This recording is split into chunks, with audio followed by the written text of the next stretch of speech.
প্রায় টিফিন করতে গেছে। তাই জন্যই তোমাকে বলছি, তুমি যদি একটু বাদে টিফিন করো তাহলে কি এমন সমস্যা হয়ে যাবে? ছাড়ুন না ওইসব, আপনি ওনাকে টিফিনটা করে নিতে দিন। এমনিও আমি চা কফি খুব একটা পছন্দ করি না। আরে না না, এরম বললে হবে না। গোপাল, তুমি এক কাজ করো, ওনার জন্য চা কফি দুটোই নিয়ে আসো। হুম। চলো আমরা বসে কথা বলি। চলুন।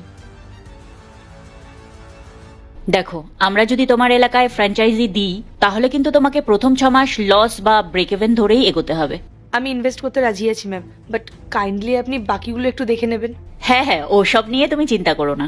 তুমি আগে বলো এই ডেকোরেশনটা কেমন লাগছে। তোমার ব্রাঞ্চেও কিন্তু এই ডেকোরেশনই হবে। Okay ma'am. এরপর কি হলো সেইটা দেখার আগে এই দুইটা ছবির ভিতর থেকে যে কোনো একটা ছবিকে ভালোবেসে থাকলে ভিডিওতে লাইক করে চ্যানেলটি সাবস্ক্রাইব করে দাও। আর যদি না করো তাহলে আমি বুঝবো তোমরা ছবি দুইটাকে ভালোবাসো না। আর কমেন্টে লিখে দাও আমি। ম্যাম, এই যে আপনার চা আর এই যে কফি। বাহ, চা আর কফি দুটোই চলে এসেছে। নাও, তোমার যেটা পছন্দ তুমি নাও এখান থেকে।